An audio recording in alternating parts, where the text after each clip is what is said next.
Hi, welcome to this video. I'm going to guide you through how to use Canva for professional LinkedIn banners. Now, log in to your account on Canva,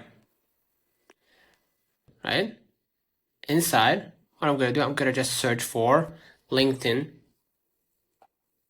banner. So, LinkedIn banner here. Choose a banner that fits your niche. So let's say this one.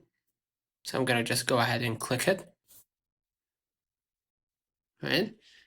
Inside, what you're gonna do, you're gonna add your logo, your phone number, email, etc. Right? Instead of this name, or instead of that name, right? Or that phone number, etc. And after you're done, hit the upload button or the share icon at the top right. Press download, the second option, and choose a high quality format like PNG or GPG to upload to your profile. So I'm gonna hit download here. Right?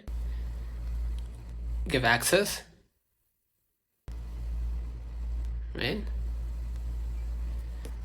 And hit save image. Now the banner is saved to my camera roll. Go ahead to LinkedIn, right? Press your profile icon in the top left. Let me tap here. Click your name. You're gonna see your banner here. Hit the pencil icon to change it, right? You can hit edit cover image. Press change photo at the bottom middle and hit upload single photo. And there you go. Consider liking this video, subscribe it really helps with the channel. Till next time, see you.